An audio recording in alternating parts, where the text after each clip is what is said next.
live. Reed, welcome. How are you? Good, mate. How are you? Doing well. You just by you calling me mate, I know you're not from the States, so this is going to be a fun interview. I think if you don't mind, you're going to be the professor for today. You're going to teach today's course on Sure. everything due diligence. And just to kind of background before you give your background, how I found you. I remember being really frustrated how I was going to get into the multifamily industry.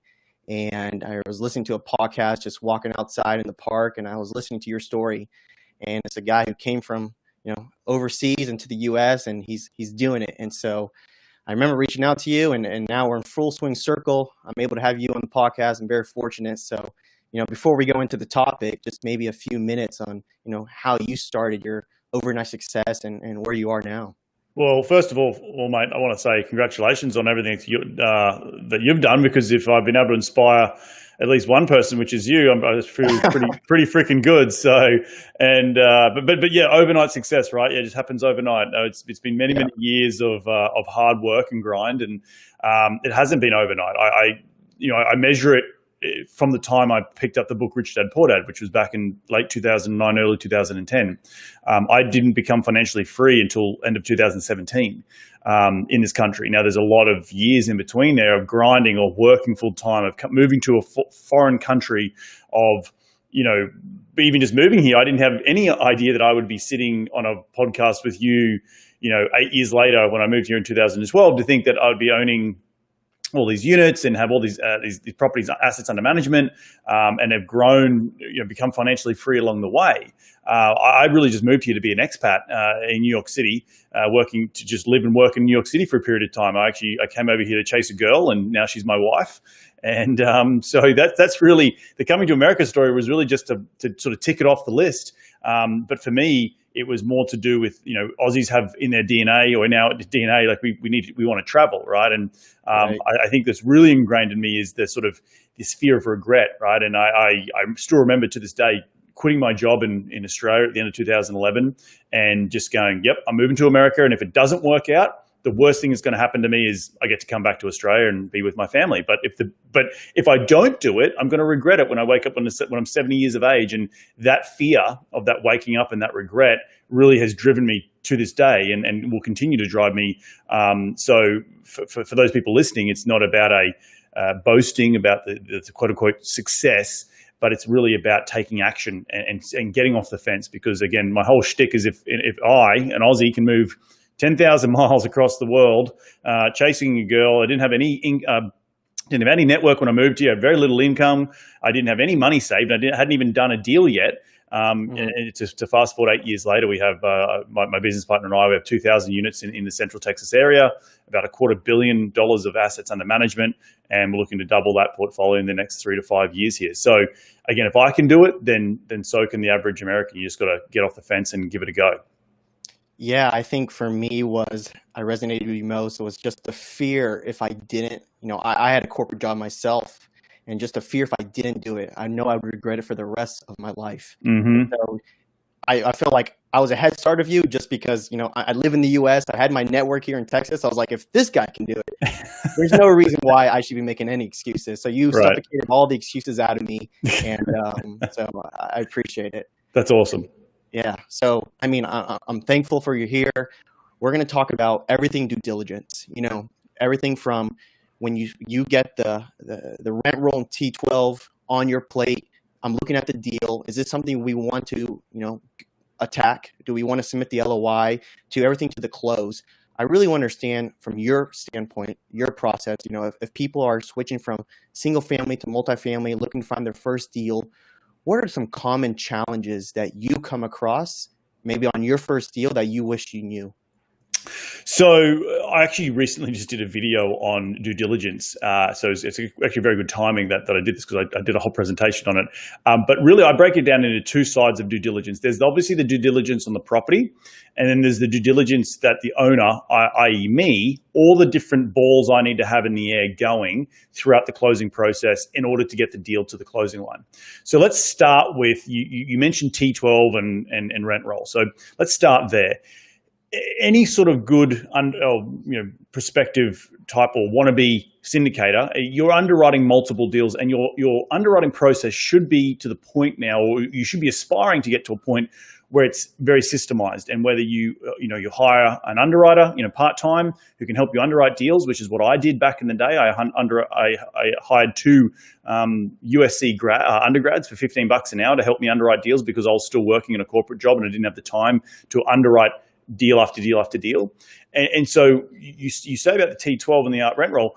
Well, you should be underwriting 20, 30, 40, 50, 60 deals in your market to order to get to that one deal that you're looking at, right? And it's about this. And so due diligence really starts with setting up proper systems in order to underwrite deals quickly and efficiently, so you can get to, say, the top 5 deals that you like, so you can then submit an LOI. So now, the nuances of individual deals, I don't really want to get into that because each deal is so different, but you want to be having your underwriting process down pat. So if you are working full time, or if you want to remove yourself as the bottleneck, because that's how I was back in 2014 when I brought on these 2 underwriters, is that I knew that I needed to remove myself from the situation because I wasn't seeing enough deals getting done in a week, because I was the bottleneck, right? I bring in 2 people for $15, $20 an hour. They can underwrite 2 to 3 deals a week. Well, I'm seeing so many more deals than I was previously. And that's a system in itself that can help you start along this quote unquote due diligence route. But let's say you've underwritten a ton of deals, you've got your systems down pat. Again, we could do a whole podcast or just on systems, which I do love. But let's just say you've got to, you're submitting an LOI, and your LOI has been accepted by the owner. So what's next, right? For us, and I'm going to talk about it from a Wildhorn point of view. Remember, I didn't mention in the beginning, I'm the co-founder of Wildhorn Capital. We're based in Austin, Texas. My business partner Andrew Campbell and I, we started the company about 4 or 5 years ago. Yep. So what we do at Wildhorn is we do, so we've underwritten a ton of deals. We've walked the property probably 2 or 3 times before the LOI has even been submitted, or maybe we've submitted the LOI, we're nowhere in best and final. We might go re-walk the property again. But over time, we've gotten a lot better at our assumptions from the underwriting point of view, thus that we can back into knowing what we're going to have to deal with when we get onto the property, right?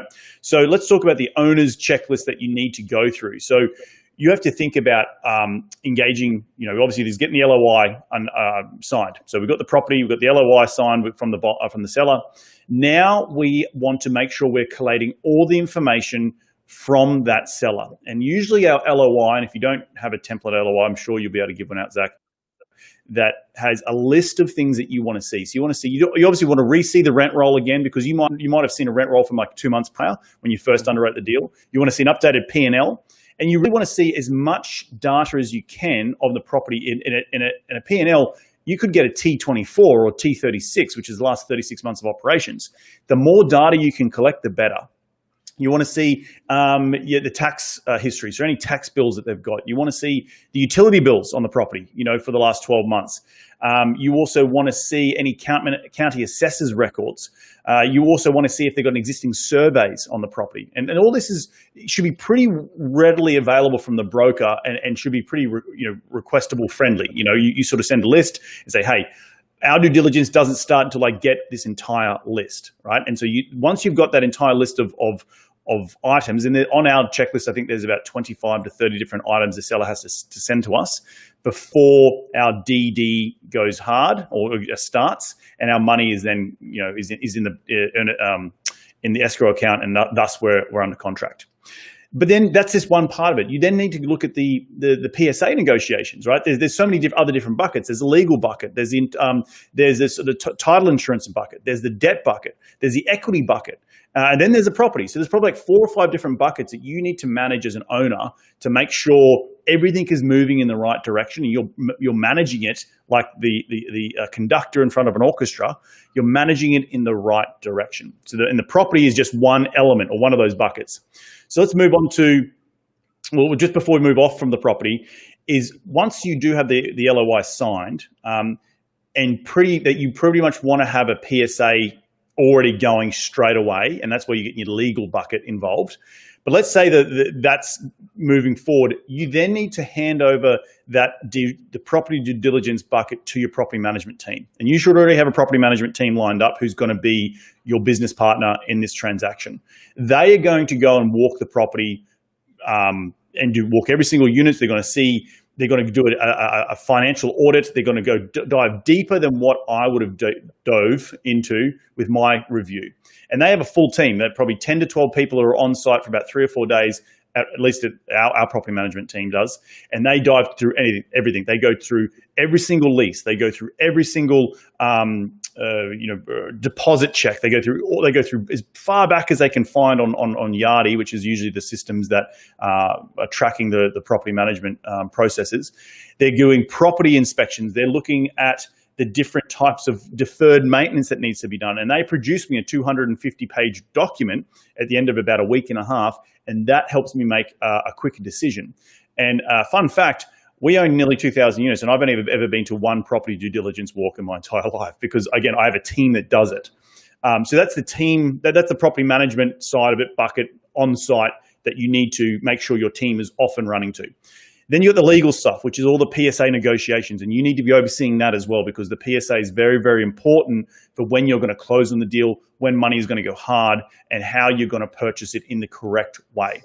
Then you've got the bank side of it. We've got to make sure that the bank's doing their property inspections because there's going to be our team, the property management team is going to do the property inspections, but then the bank's going to have to send out some people to make sure that they can fund the deal, right? So you need to make sure that ball is rolling.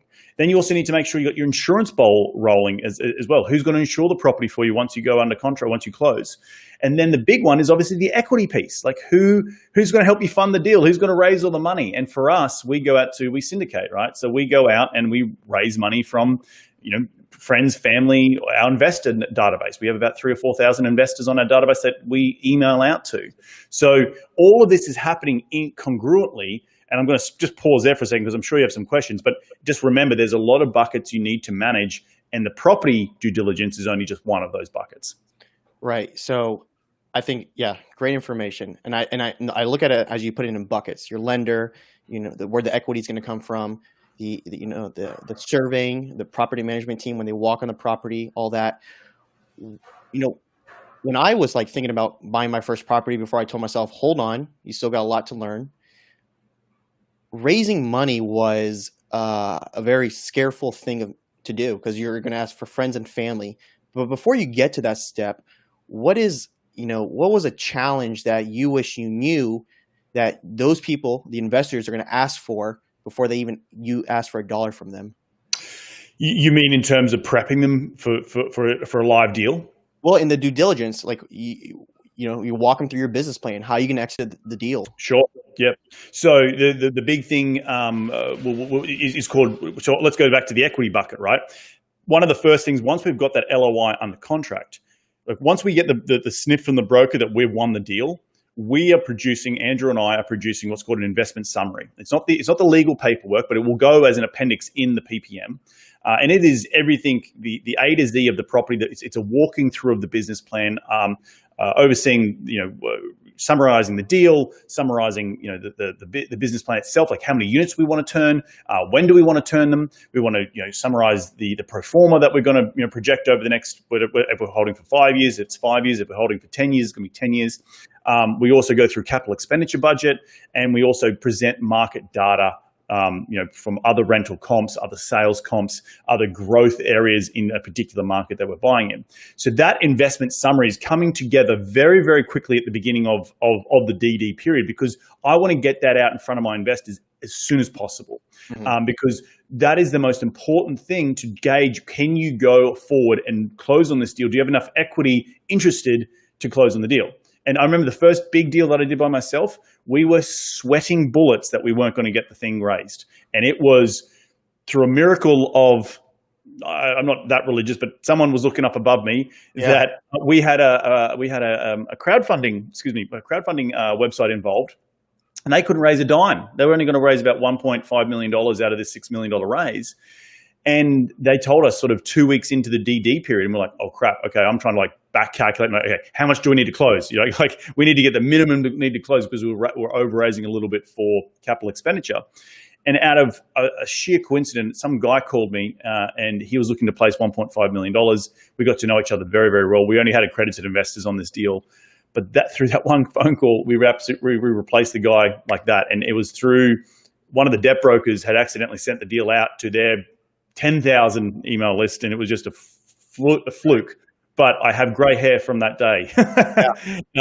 But again, back to the due diligence is that you have to have that investment summary ready to rock and roll pretty much within 5 days of getting your LOI signed. You need that ready. And so as you're leading up to, you're talking to the broker, you're probably walking the site, you're on best and final calls.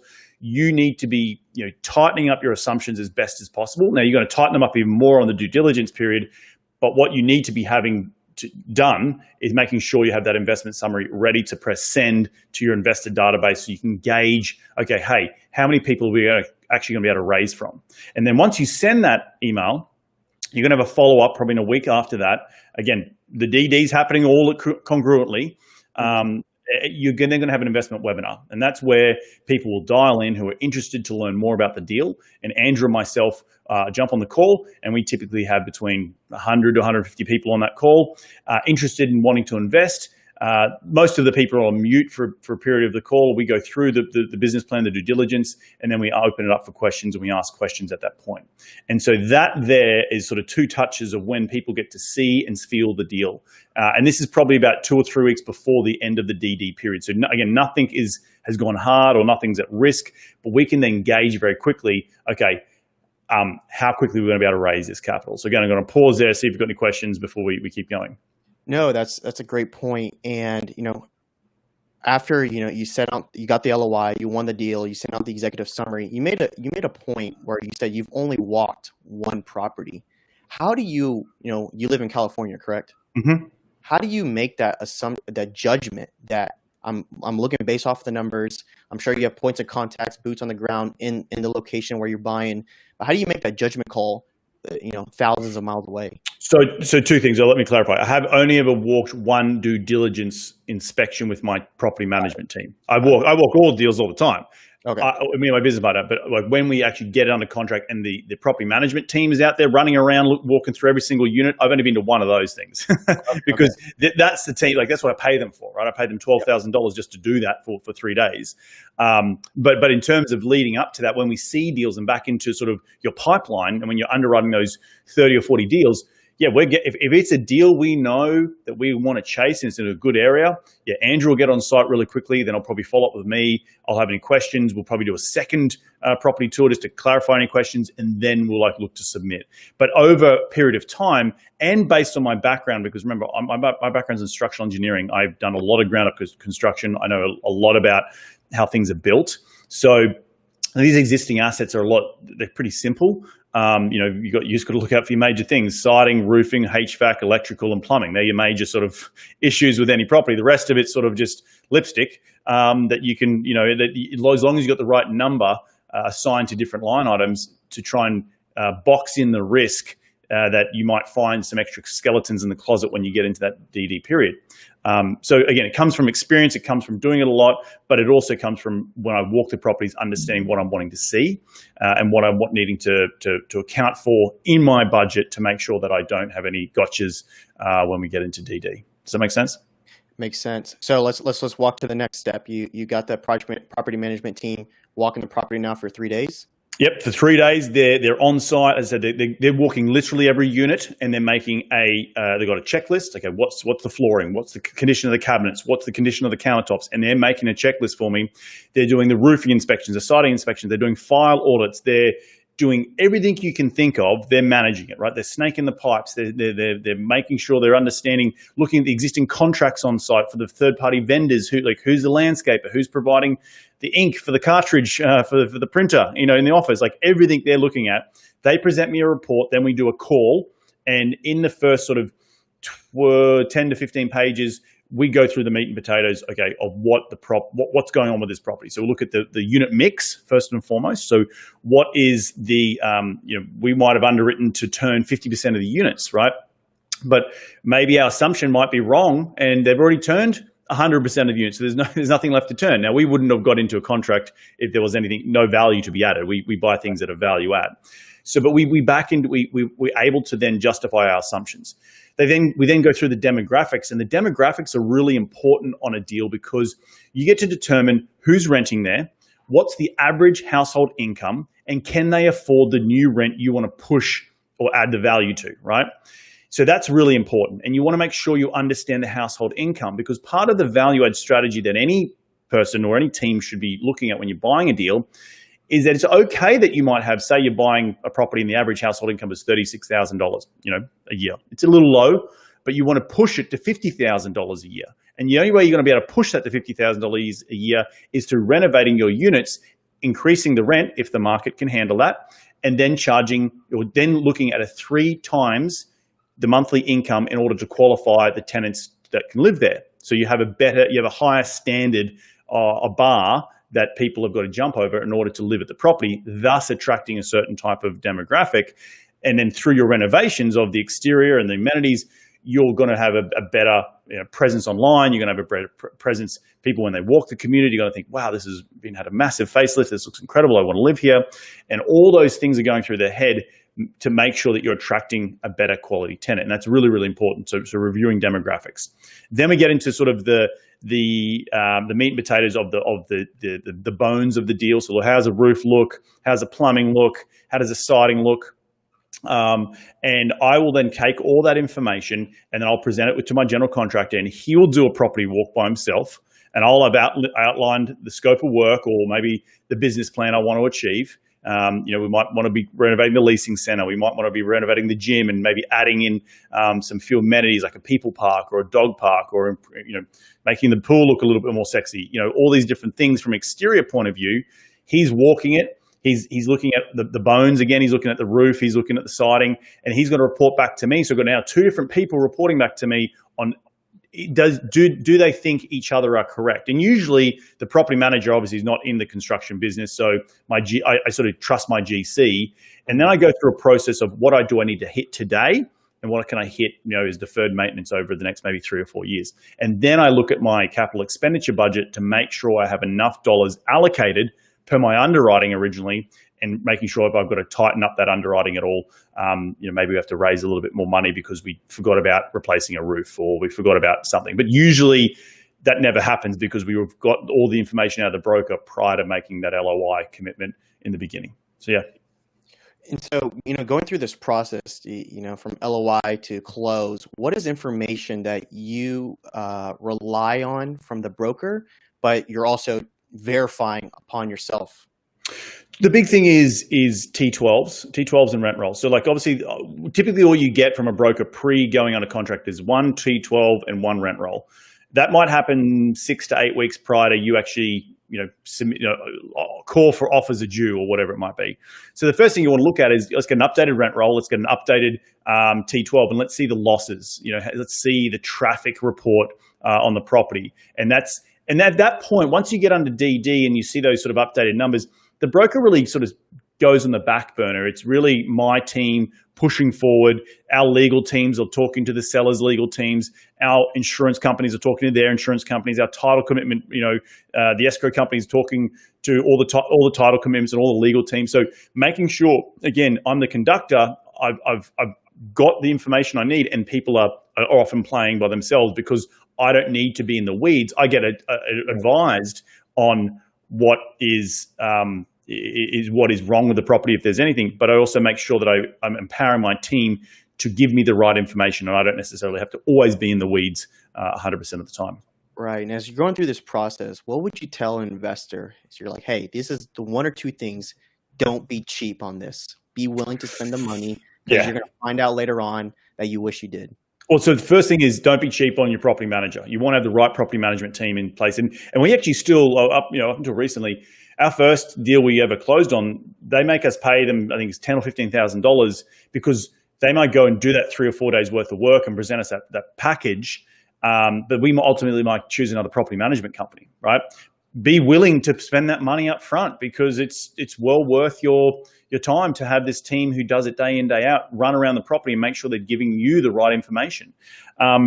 The other thing is making sure you have good it's all about, comes down to team. Make sure you have a good GC with you, walk in the property and justifying what you think maybe are the issues, or maybe your business plan. Hey, I want to get the rents up $150 a month or $120 a month. I want to put in a people park, or I want to, put in a dog park. I've allocated $5,000. Is that enough? I want to renovate the leasing center. What do you think about if I want to do this, this, and this? I might have my interior designer come along as well and give me ideas on colors for the property and layouts for the leasing center and making it feel like a hotel.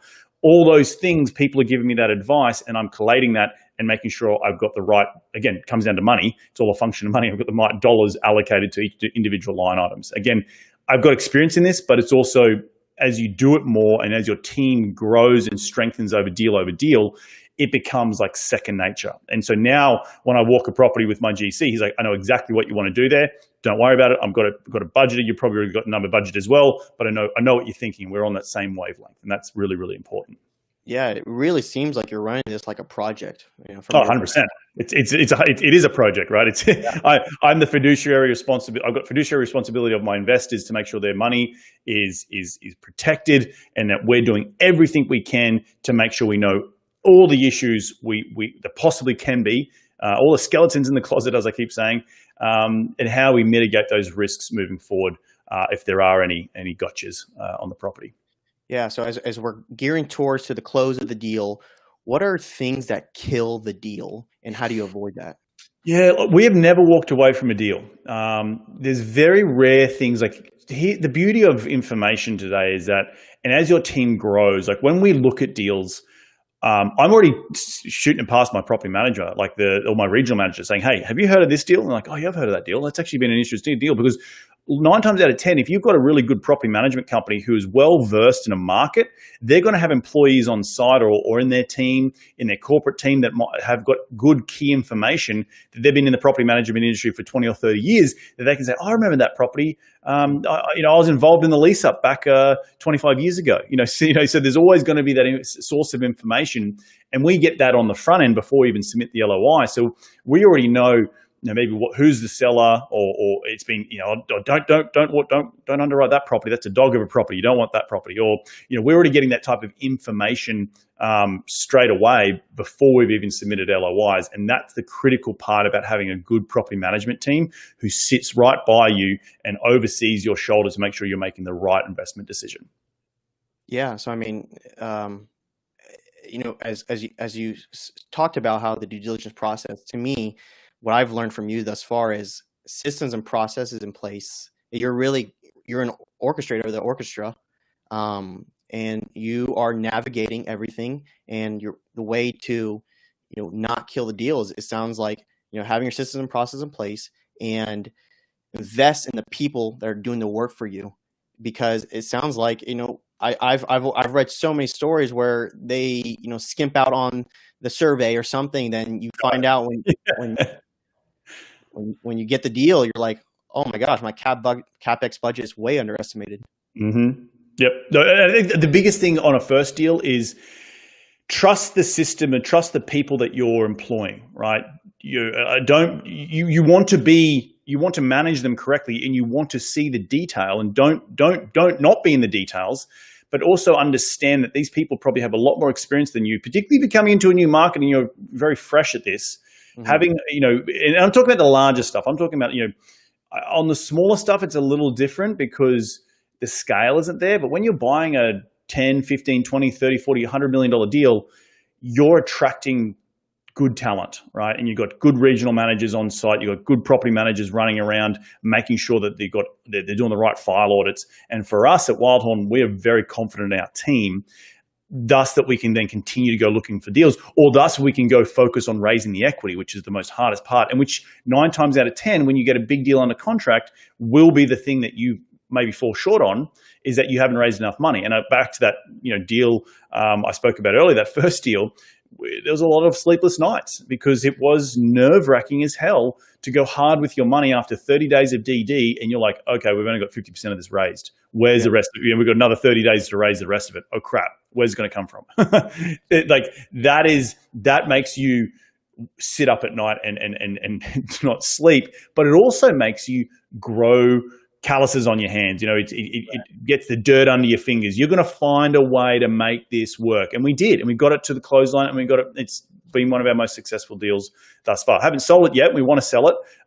But we had to go through that pain and that a little bit of not throwing caution to the wind, but you've done everything you can. You're not going to be able to get that deal done without going hard and submitting and, having the guts to go and say, let's do this. And we're going to figure out a way to get it closed. And at the end of the day, we did, but it was a lot of hard work. But it does have that element of taking a bit of a leap of faith. But again, once you got that first deal done, the deal after that becomes even easier. The deal after that becomes even easier. And then 10 deals later, your process is so bloody down pat that you know exactly where the money's coming from. You know exactly, the process in terms of who's going to be on site, when they're going to be on site, who's developing that capital expenditure budget.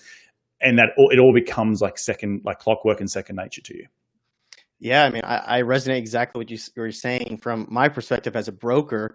I mean, I was so scared of like, what if an investor asks this question? I don't know. But it's like, you just figure it out. And when you get that LOI, you just figure it out. And the thing is too, that it's okay to say that you don't know a specific question. If they ask you about, what's the plumbing like? Well, I don't know what the plumbing plumbing's like right now. We're getting a plumber out on site right now to snake the pipes. I'll report back to you when we get to it. What's the average demographic on the property? Well, we think it's in this range, but again, our property management team is doing a complete demographic audit on the property, and we'll get back to you once that DD report is ready. And I share the DD report with all our investors. Now, in the beginning, those investors were asking a lot of questions, right? And it was taking a lot of my time.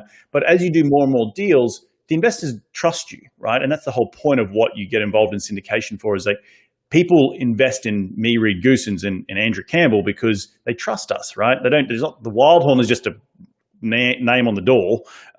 But the fact is that they can trust that we know what we're doing because they've maybe invested with 3 or 4 of our deals, and they just know the process, deal in, deal out, that they get comfortable and sure, how much do you want me to invest? So, yeah.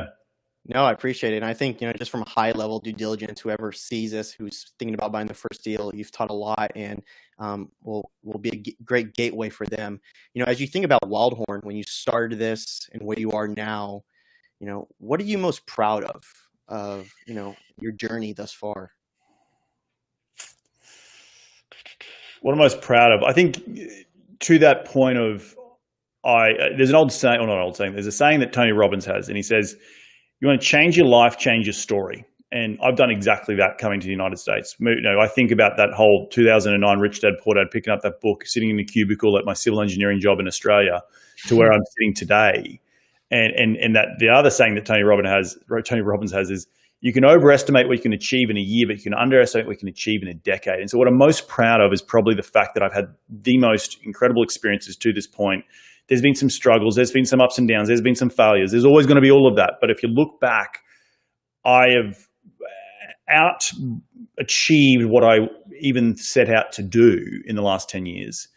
And for me, I know the next 10 years are going to be even bloody better because I sort of have that confidence in myself. I give myself permission to not worry about the next 10 years because the last 10 years have been freaking awesome. So I don't know if that's the most thing to be proud of, but for me, that is, it's not any one particular thing. It's not any one number, but it's the fact that I was able to back myself, back my intuition, and bet on myself, right?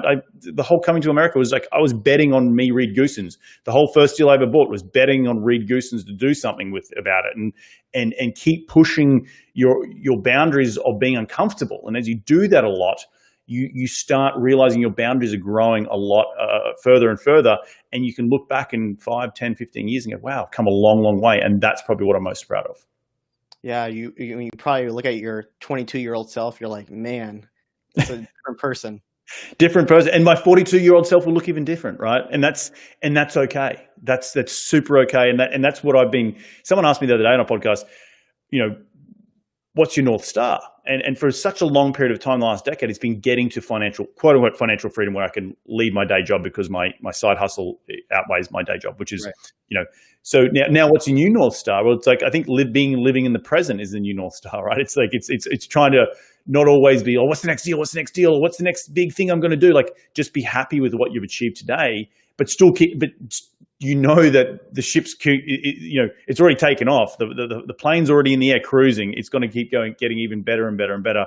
And for me, having that mental calmness that you've achieved what you've set out to do and the financial freedom, whatever I put my mind to next, doubling the portfolio, having, investments across the globe, all these other big things that I have for myself. I know I can do it because I've got to this point today. And I think that's the most relieving part, that the world truly is your oyster. It's about how you go out and apply that mindset to it, and about how you go out and turn those rocks over to make opportunities come alive. Yeah, absolutely. I mean, I hope whoever watches this, maybe they're not looking to get to multifamily, but maybe they're, wanting to leave a situation, a job, a relationship, knowing that where their North Star is, and they're able to achieve that. And when they look back, they go, my gosh, it was a beautiful journey, but I'm so glad I made it. And I think that's what you give to any person that watches this, that level of inspiration and the ability that it is possible. Well, thank you very much.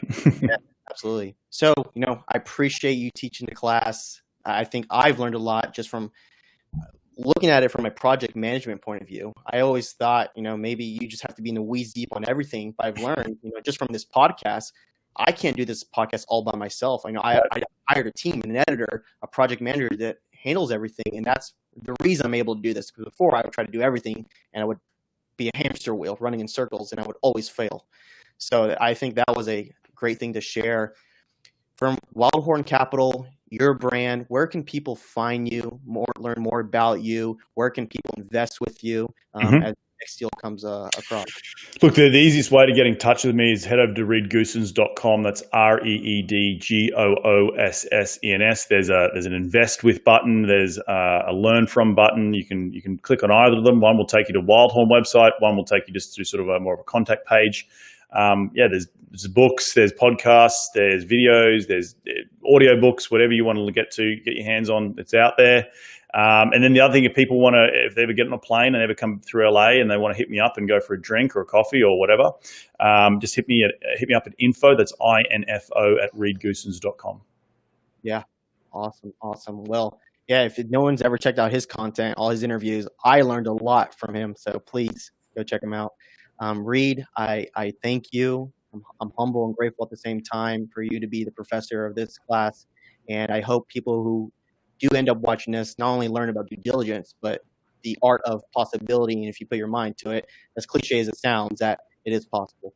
Well, mate, thank you very much. And you're doing a great job, and keep it up. And I'm just, I'm very honored that I could inspire you all those years ago. Yeah, no, I appreciate it. Well, if there's anything else, the class is done, and we'll talk soon. Thanks, Reed. Thanks.